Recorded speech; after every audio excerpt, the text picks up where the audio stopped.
Hey, hockey fans and families, we've got something to tell you about NHL Sense Arena, our title sponsor. They're rolling out a monthly off-season training pack program with guided objectives for both players and goalies to help kids stay motivated and improve all summer long so they can come back ready, not rusty for next season. It all starts right now in June with the new Elite Campus Prep Training Pack, which features drills and training plans inspired by top colleges, junior teams, and elite hockey programs. And players who compete all the monthly training plans will unlock a limited edition virtual jersey and badge for their Sense Arena locker room. Plus, you'll get entered into a chance to win a special prize at the end of the month. They are always thinking of new stuff over there at Sense Arena. And remember, there's a ton inside the platform, including regular competitions and contests, 3-on-3 NHL games in VR, new training updates, of course, Dangle Pro, something we love here. We've shown you that online. But best of all, NHL Sense Arena is continuing that off-season pricing, just $299 for an entire year of unlimited training for both skaters and goalies with up to 4 unique user profiles. So if you've got siblings or you've got multiple kids, this is for you. Visit nhl.sensearena.com/OKPH and you'll get an additional $25 off on top of the off-season pricing. That's pretty cool. And that's basically a free month of NHL Sense Arena for our listeners. So this is something you're going to want to check out. It is a tool for your hockey player. Speaking of tools for your hockey player, let's get you into this episode of Our Kids Play Hockey.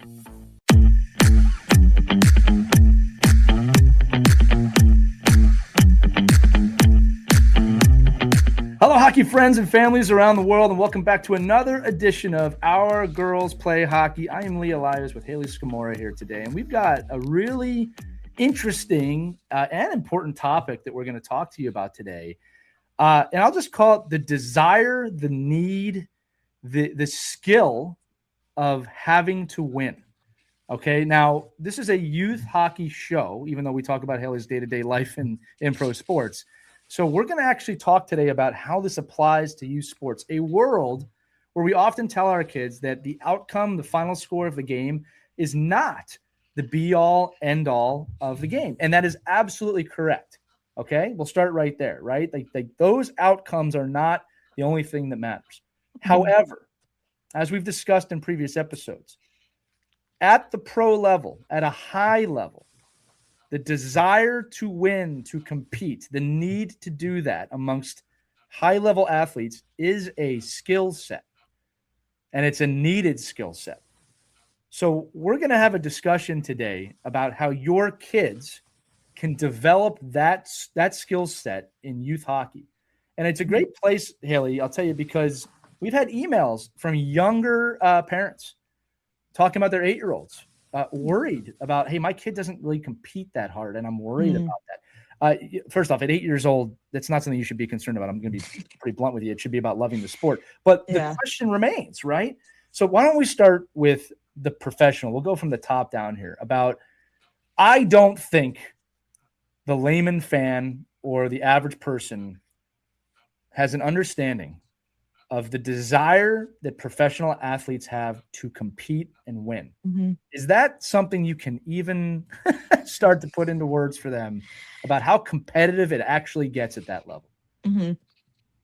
It is hard to explain. I think one way to quantify it is us willingly putting our bodies in front of a puck that's moving very fast, right? With any part of our body to have it just not go towards our net. I feel like is a good indicator for how much a person or a team might want to win. And, how you go about cultivating that kind of desire, not really sure. But I think, it kind of comes from the top down in terms of like the coaches and what they want for the team and different drills they might do in practice to kind of like cultivate that can really help, make players want to win more. Right. But I think it's also very intrinsic. Like I've just always been competitive. I can't remember a time I wasn't competitive. Right. I was just about to ask you about that when did you notice that about yourself? Right. It's you saying it was right from the start, right? And you had siblings, right? I always say that kind of plays into it in some families. Now, let me ask it this way. So let's just, the audience, like assume Haley's always been competitive, right? Mm-hmm. But there's levels to this, right? Because Hayley at 12 versus Hayley at 19 versus 25 and so on. That's different levels as the stakes get raised. So is there a moment maybe, and look, we can go with the entire career here, but is there a moment you realize, okay, I got to go even further with this than I've been doing? right? In terms of like, I got to raise the bar here for myself from a competitive standpoint. I can't think of a moment, if I'm being honest, but I think, because I don't even know, I didn't really think about going to the next level necessarily until I found out that I could get a scholarship to college. Like, so before that, it was just because I loved the game and I loved winning. Like, that's why I was playing and that's why I was continuing in hockey and soccer, different things like that. Right. Um, and then once I realized that I could continue my career in it, I think that's when it maybe hit to like take it to the next level in terms of like training off ice, nutrition, and Yeah. just figuring out ways to continue to grow my game at that point. But before that, it was just your desire and love of sports and competing and different things like that. Like I remember even just playing board games with my brothers. Like I wanted to beat them at Scrabble. Like I would be so upset if I wasn't winning Scrabble. So it was in everything. Yeah. You know what I love about that answer, and again, like it's like journalism, right? We're uncovering Mhm. things, is that the constant was already there. Mhm. Right. It's the resources that kind of changed for you. And that's what I'm hearing. It's like, well, when this became possible, that's when I started thinking that way. And you just applied what you were already doing to more things or to a higher Mhm. level. I Mhm. think that's a pretty important distinction for people, because we talked a lot. Like there's no button, there's no switch Mhm. that just makes someone who's not competitive. Like this doesn't work that way. Now, with that said, there's also a statement of, well, you have it or you don't. And I don't think that's necessarily true either. All right. I think once you have it or you don't. Okay. Like follow me here, right? Once you have that competitive nature, very, very, I'd say almost impossible to not have it. But it spawns at different times for different people and different kids. So like I said earlier in the episode, an 8-year-old might not have it, and that's okay. Adversely, an 8-year-old might absolutely have it, and that's okay. Right. A lot of times this won't activate for kids until they're in their teens or later part of that. And I'll be honest with you, Hayley, some kids, it doesn't activate. Not everybody is born to have that competitive nature, and that's okay. All right. I think that I'm saying that over and over again because it's not a mistake if you don't have a cutthroat attitude towards sports. Yeah. That's who you are. Go ahead. No, I was just gonna completely agree. Like, not everyone is wired the same way, and that's how it's supposed to be. We're all different, like we're all unique people. And so there's also different levels of compete and how much Yeah. people want things, and that's all very normal. Yeah, and look, sometimes it manifests itself in different ways, right? Like astronauts are pretty cool. I think astronauts are pretty amazing. They're probably maybe played sports, but their focus was not to be a competitive athlete. Their focus was potentially to go to the moon or go to Mars. Yes. And they're relentless with that pursuit. And it all comes down to passion, right? When you figure out, I always love that line in When Harry Met Sally, when you realize you're in love with someone, you pretty much want the rest of your life to start right away. Yeah. That's not just true of people. Like when you have a passion for anything, it becomes really easy to put the time and the effort in terms of the desire, right? There's not every morning you're going to want to wake up and do it. Right. It comes at different times. And I think that's just really important. I think too, Hayley, I want to talk about, with the parents of, we'll say exploring this with your kids, because we've said it a million times on all of our shows. You cannot create it. You can cultivate it. And the way you cultivate it is by putting them in situations where it could spark. And one of the exercises I do with the kids is we use words. And I will talk about the difference between wanting and needing, or wanting and earning, and making sure they understand the distinction between wanting something versus going and getting something. Because everybody wants something, right? Very few people are willing to do the work. And one of the conversations I have with my own kids who have dreams like everybody else, one of them is, I want to play in the Olympics, or I want to play on this team. And I will always be honest with them that I love that you have a dream. I love it. And I want you to have your dream. But dreams without the work are not going to happen. And I'm pretty blunt with them about that statement. And I tell them in the same sentence, Hayley, I say, it is your choice whether or not you want to do that work. And there's no right or wrong answer, but you can't expect any outcome without the work, without the desire, without the passion. I'm guessing you have messages like that growing up from your family as well, just about the nature of work. Yeah, we've heard from you about how you were outside early in the mornings a lot of days shooting pucks. But what about cultivating that desire? What advice do you have for kids that are maybe trying to prove that to themselves? I would say, I mean, I remember with like my dad, with any sport we did, we always put in a lot of work to get better at it. Like whether it was tennis or soccer or hockey, whatever sport I was in, it was like I was giving my all in that sport in that Right. moment. Right. And so it was always focusing on like ways to improve or ways to, it was like constructive criticism usually. Hmm. And I think it just made me an all around better soccer player, hockey player, tennis player, like all of the above. And I think being good at all of those sports just helped me be better in one when I eventually went to one. Yeah. And it was also a lot of focus on what you could do outside of the sports to get better. Like I remember, like we were always being active, like always, you know, doing like different types of workouts, like obviously safe and healthy workouts for whatever age I was. And I think also having 3 older brothers, I always wanted to be playing up with them, so I did whatever it took to kind of play with people who were always older than me, faster than me, and different things like that. So I think that was a huge cultivating piece for me as well. Like, remember I was like probably 9 or 10 and I was working out with my brother's team who was 12, probably 12 or 13 at the time. So it was like I was always raising my level to like get onto theirs.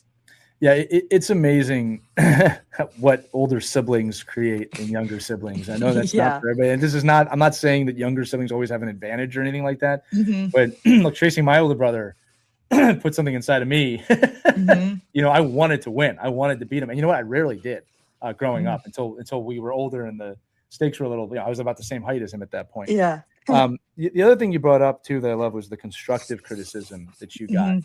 And I think we need to explore that for a minute for parents. We're talking about how to cultivate, this winning mindset or this effort mindset. I think there's a distinction between constructive criticism Mhm. and criticism. And I Mhm. think a lot of parents don't understand the difference. Criticism is you didn't work hard enough today. Mhm. There's nothing constructive about what I just said. Okay. That's just criticism. And I think that parents and coaches, for that matter, I shouldn't just limit this to parents. Constructive criticism gives them something along with that to help them push forward, right? So it's, hey, I didn't think you had the best effort today. What are some things we can do to improve on that the next game? Or I didn't think you had the best effort today. One of the ways you can improve upon that is getting better sleep and preparing yourself, maybe writing a journal or doing this before the game. Now it's become constructive.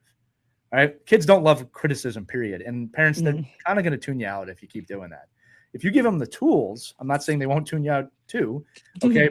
But they're listening more than you think.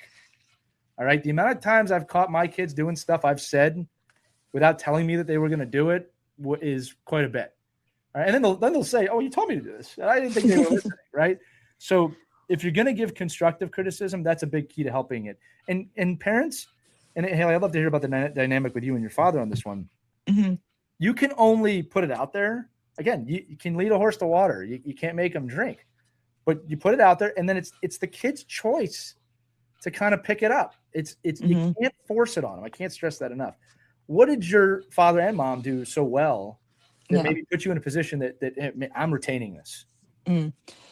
I would say my mom, she was always just supportive. Always just like, "Great job, sweetie." She was one of those. That's a good impression. And yeah. And my dad and I, we went through stages. I would say sometimes it came off more criticism than constructive, for Sure. sure, Yeah, there's no as I'm perfect sure parents. every parent, yeah, Yeah. for 100%. And I think looking back now, you can have more like empathy for that, if you will. I think at the time it was obviously hard at times when it just felt like it was all criticism. Yeah. When you And I have think, kids, you learn this lesson pretty hard too, just so you know. yeah. And it's something we still continue to work on. There's still times where I'm like, hey, that was too much. Like you need to like chill out a little bit, like, and even now I make him sometimes wait 24 hours before he gives me any thoughts, because sometimes it's just like you're so fired up, right? Like, Right. or you're really like ruminating on something. It's like, let's see how you feel in 24 hours from now and then we'll go from there. And again, this might be a little, I don't know if it's too advanced necessarily for certain ages, but that's what's helped us a lot, I would say. And Yeah. then also he'll now ask me, hey, can I give you a piece of advice on this? Mm-hmm. And I appreciate that because it gives me the autonomy to be like, yes, I would love to hear your thoughts on it. And it makes me more receptive too when he asks. Like, if he's just like shoving it like down my throat, I think sometimes you're kind of like, you get defensive. You're like, whoa, like chill. But if you kind of give them the choice, like, hey, would you like to hear what I kind of noticed? And then I say yes, it's a lot easier to kind of digest. And he also puts it in a way where it is constructive and it is like, oh, that's a good perspective. Like I didn't think of it that way. Like, yes, I could have done that on X, Y, or Z play. Yeah, this is really important stuff. And Mhm. again, I always love listening to you talk, Ellie, because there's so many takeaways, right? One of the ones that you just said is that, there's kind of a two-way interaction here. Mhm. I think it's important to note because I think a lot of interactions are not two ways. Or Mhm. a kid may say, "Well, this is what I was." No, you listen to me when I'm talking. I've seen that. All Yeah. right, parents, like you got to let them talk. All right, Yeah. I'll be honest with you. Their answer may be horrible BS and make no sense. More often than not, when they're younger. All right, but you Mhm. got to let them at least tell you what they saw. All right, because if it's not a two-way conversation, why would they want to listen? Wait till they're teenagers. Why would they listen to you? Right. Mhm. So, and again, look, obviously, you're the parent. Yes, they have to listen to you. I hope I'm making sense in what I'm saying. But there was a two-way conversation with you here and your dad. I think that's important. The other thing you said, and I think it's one of the most powerful phrases, what you said, may I give you some advice? Or Mhm. can you give me some advice?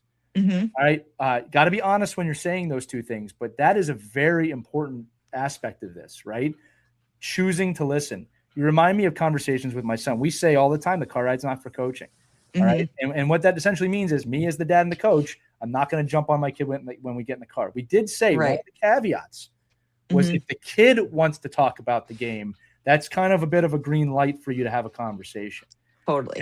And I remember my son after a game in net was kind of asking me like some leading questions without kind of, it was weird. It was like he wasn't quite talking about the game. And so I said what you just said. Hey, buddy, do you want to know what I saw? And he said, and I'm not just like this. He goes, oh, yes, please. Just like that. My heart was so open at that point because it's like, oh, wow, he really wants to talk about it. Right. To me, as a father, as a coach, as a host of this podcast, again, no perfect parents, but man, that was a win for me. Like, Mhm. wow, we've cultivated an environment where he wants to discuss this today. I gotta say that Mhm. it's not always the case. Loses 6-0, he doesn't tend to want to talk about those games, and I get it. At least not really. Yeah. Right. So I love that. I also love that you invented the 24-hour parent rule. We haven't talked about that on the air before. We've talked about the 24-hour rule, but you said it's actually pretty logical. Like why Yeah. would you jump on your kid if you're not going Yeah. to jump with the coach? Why would you jump on your kid? Mhm. And also parents. I take a lot of notes. Like when I have something I want to talk to my kid about, I'm really feeling like passionate, I guess, in the moment. Write it down. And like you Mhm. said, wait 24 hours. See how you feel about it. It might not be as Mhm. important as you thought. Right. Good chance your kid doesn't even know it happened. Just like the way kids play hockey. They don't see it like you see it. But amazing stuff there, Haley. The next topic I kind of want to go to. I love talking about this. And I'm actually going to come at this from a point of view of I'm a former athlete. Mhm. I'm a current high level coach. You're a professional athlete and an Olympian. Mhm. Guys, I don't know how to say it any simpler than this. Winning is really, really hard. Mhm. It's really hard. The odds are never in your favor. However, the expectations in youth sports of winning are insane to me. Like, Mhm. first off, in pro sports, one team wins. In the Olympics, Mhm. one team wins. In national sport, one team's going to win. That's it. There's only Yeah. one team winning. The field could be 8, it could be 64. Only one team's going to win. It's hard to do. In youth sports, you get a few more chances. You get 3 or 4 tournaments during the year. You get whatever your league championship is. Let's just say you get 4 chances to win. One team's going to win each one of those. It's hard. It's really hard. I want to have just a quick discussion with you, Haley. Again, I'm talking a lot. Mhm.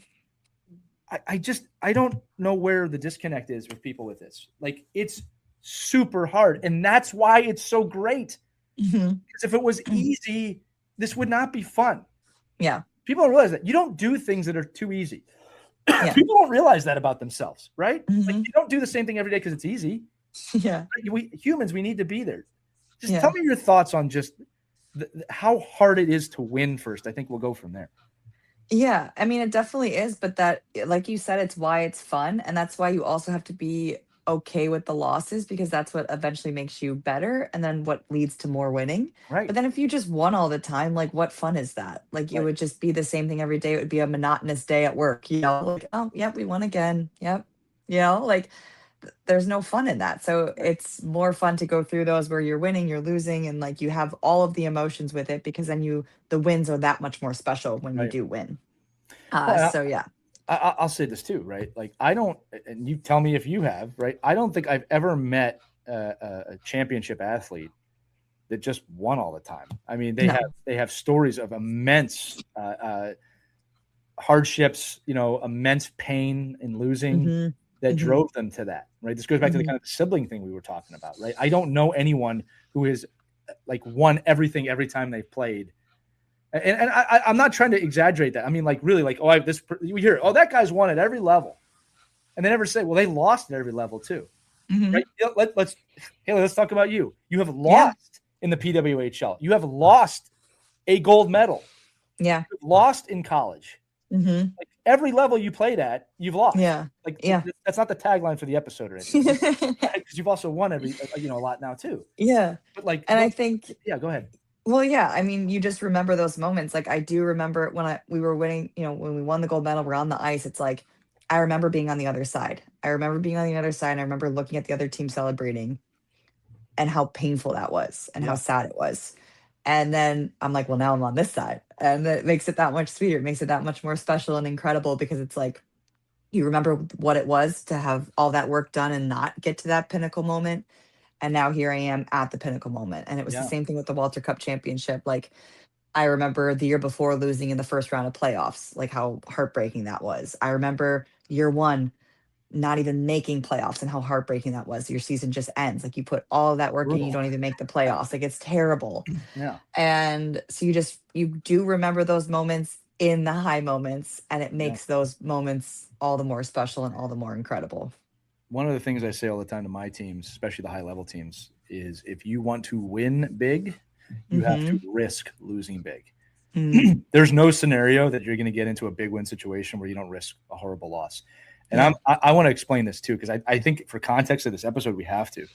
Um, Losing in youth hockey is a growth thing. Don't get me wrong. Mhm. It sucks. Like I'm not gonna. I hate losing. Right. Like Mhm. losing anything in youth hockey feels rough. It's tough on the kids. Losing at a high level is another experience. And again, Haley, you're gonna have to talk to this more than me. I've never Mhm. played an Olympic gold medal game and lost. I've Yeah. never played in the PWHL Yeah. to that level. I do know that the big games that I have lost on the international stage that I coach at Mhm. is some of the most painful Yeah. experiences of my life. All right, to the Mhm. point, thoughts creep in your mind that are terrifying, Mhm. in the sense of like maybe I don't want to do this anymore. Like coach, Mhm. maybe I don't want to play anymore. Mhm. Which is like it doesn't make any sense once a couple days goes by. But like Yeah. I don't know. Again, I'm asking you a lot of hard questions with this. The Yeah. pain is almost unbearable when you Yeah. lose. Mhm. Like you've experienced it.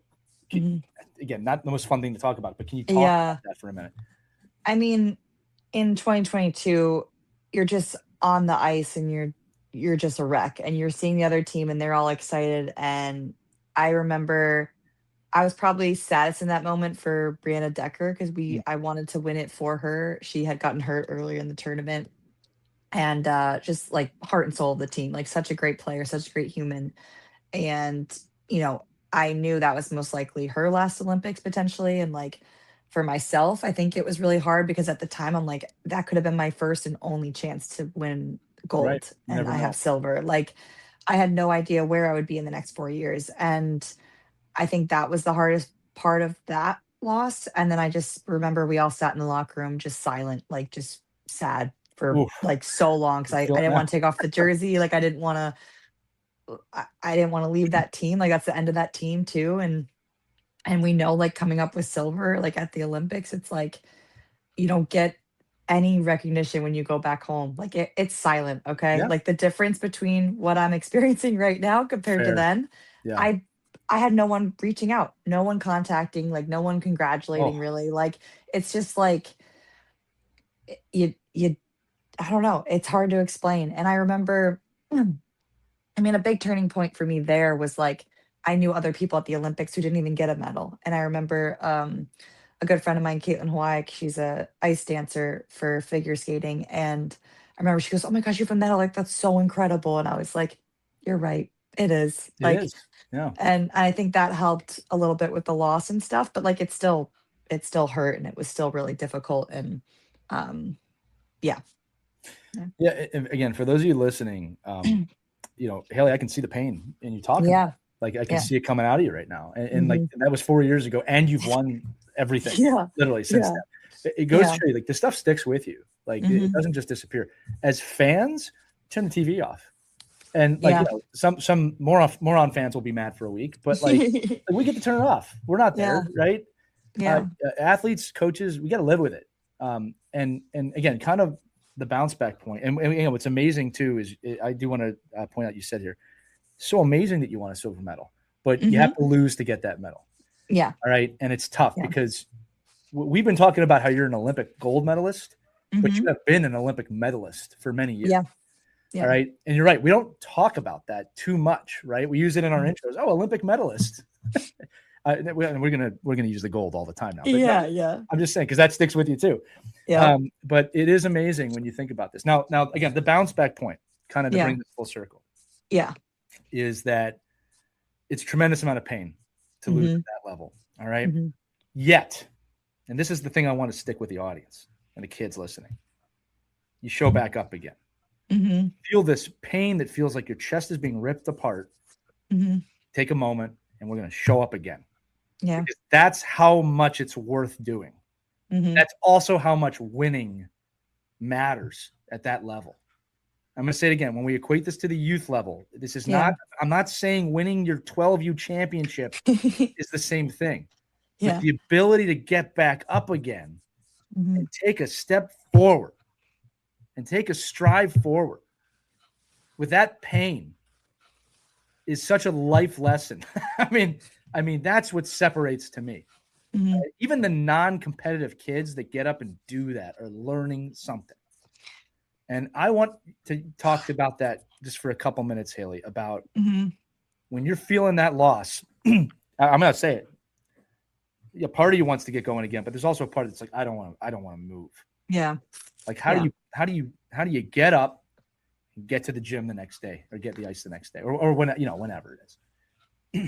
It's weird to think back on because I mean, luckily for us at that point, we didn't have a season to go back to. It's So true. it was just over. Like it was I we did have to do like a scrimmage against Canada like a month later. Oh I'm like, no. this is Lee, I've never been more out of shape in my life because I did nothing for that month. I took the time off, I Yeah. remember. And I was just like, whatever, this game will be what it is. It was Yeah. terrible. But Man. and actually, funny enough, we actually just looked back on a picture after we won the Walter Cup, and during that trip, that's when I think we signed like this contract saying that we would wait for this professional league with whatever investor it was to Yeah. join that league. And we took like this monumental photo with it. And I think it was at that game at that I hotel. remember that. And we Yeah. were in a room. Yep. And Yeah. I forgot about the moment. I saw the picture and I was like, that's wild. Like looking back now, like what? Like that's what we created in that moment. So that was actually pretty cool. But it was hard. I think I I took time off for sure. And I think eventually you just kind of you get to a point where you're excited to train again and be Yeah. like, okay, I can do this again. Like I want to go and I want to get that gold medal next time. Like Yeah, I want to go and achieve. Yeah. it's one foot in front of the other. Like, Yeah. just take a step. Yeah. Right. Because like here, let's paint this picture again. And again, not to keep staying on the loss, but you lose. Yeah. Yeah. And it's like, look, when you lose in a regular season, it's like, oh, there's next season. No, like the Olympics are Right. 4 years away. You have no idea Yeah. the professional league's happening. Yep. Like 4 years. Yeah. That's a Long high time. school. That's a whole high school career. Yeah. All right. And I bet you it can become overwhelming of like, man, how do I 4 years? You just take Right. the next step. You just get up and Exactly. take a step. Again, life lesson for anybody listening, feels that kind of despair feeling, Mm-hmm. take a step. Yep. And if it doesn't work, just take another step. Find another direction. Yep. It's a powerful thing. And gang, listening, for the youth sports people out here, one of the most important lessons to teach your kids, and to be the right person with the arm around the shoulder, picking them up. Let's take that step together. Parents, coaches, I'll take the step with you. Yeah. That means the world to your kids. Yeah. If you push them ahead and go take the step, I'm not the biggest fan of that. There are times when that makes sense. I'm just talking to the parent. But like, no, if they're hurting, if they're seasoned, you help them up and you help them walk. Yeah. All right. Yeah. Teammates too. Like, it's not just limited to parents. Yeah. Another thing, Hayley, again, sorry, these ideas keep coming in my head now, but I've talked about this before on shows in the past. I haven't mentioned it in a while, about changing what the win is. It's very easy to say, oh, the win's a gold medal. The win is the championship at the end of the youth season. The win is the all-star team, whatever. You can have a lot of different wins at any given time. And I think actually having more than one win is pretty important, right? Yeah. Because it helps you strive for different things. Now, yeah, obviously Olympic gold is a massive goal. It's a win you want to have, but there's about 4,000 wins that have to happen on the way to getting that gold medal. Right? So can you tell me a little bit about your process of creating wins, right? You might have a different term for it. All right. But how it's important of like, it's not just about the one thing. Because if it is, we talked about the risk reward factor, it can be kind of dangerous if your whole life's coming down to one moment. Yeah. I mean, I think for me, it was always about just like process goals, I think is what it's called. It's just like, what's the next step to get to that ultimate goal? Yeah. And so for me, I mainly just focused on just doing well at each US camp and making that whatever next team was, whether it was a world championship roster or a rivalry series roster. That was always what I focused on. During that time, I never was like, I didn't think too far ahead in terms of like getting to the Olympic team and getting the gold medal. That all came, eventually. And like, I had my manifestations of me writing it that I'm a gold medalist and things like that. But like, I also kept it focused on the task at hand and the goal, which was to just keep making the team and keep progressing my game. Yeah. So that was what I focused on. Well, what's cool, and again, in future, I think episodes we'll talk about this one, but that process will continue for you, right? And again, like for the audience, again, gold medal, PWHL Walter Cup championship, like from at home, she's done it all. Well, Hayley's life doesn't end because of this, right? Like it must continue. And I'm excited to hear more about the things that you come up with now. Right. Yeah. Because life's going to change a little bit now and things are going to move forward a little bit now. Another thing too, just not to stay on this too. I want to go back to make a point. You won that gold medal. Yep. All right. This is an interesting question. The pain you felt from losing the gold medal is probably still there. It doesn't just disappear. Yeah. Because you won the gold medal. It's a much better situation, right? Right? It fills a little bit of the void. Yeah. But we should talk about that, right? Too. Like these things stay with you because they're life lessons. They're not like these points in time that can be erased. Yeah. And I think that moment made me more prepared for this Olympics and made me more resilient for it in a way. Yeah. And I think it helped with the pressure of the gold medal game this time around. And so for that, I'm always grateful for that medal. And it was my first Olympic medal. It signified a lot of hard work. And, I didn't think I would get to that point. After my college career, I thought that dream had been done. So that medal is super important to me and is a huge, signifier of all the work I've put in to get to that point. And so, yeah. Yeah. What's amazing, Hayley, is you said it, I'm watching these games at home and it is the tension is immense. And there you are on the ice. I'm sure you're feeling that in your own way, but you're just performing. You were just playing. Yeah. And you could see the experience that you're talking about. Like, I've been here before. Yeah. Right. Same thing in the Walter Cup playoffs. Just I've been here before. I know how to do this. And I think that's the point of the whole episode. Yeah. Is that's the championship thing that you need to build in your kids is the resilience, the way to deal with adversity. Like all of that stuff's what adds up to, I don't want to say being a winner. I think that's a little cliche, but just having that mindset of how to be a champion at whatever you do, hockey, music, astronaut, math, I don't care.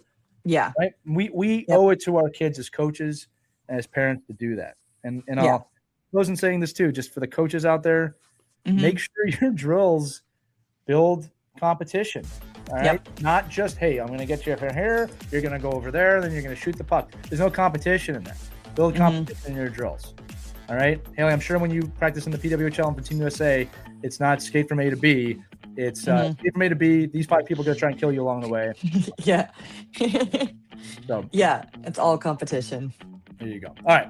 This has been a great discussion, Haley. And for the audience listening again, takes all of us, right? Takes a village to help these kids, and there is no right path. There is no right journey. I want to make sure you all understand that, like, what we talk about is for conversation. It's not, there's one way. There's 1,000 different ways. So, Haley, thanks for being part of that conversation today. Yeah, thank you. It was a good conversation. I think it'll help a lot of kids out there and their parents. Absolutely.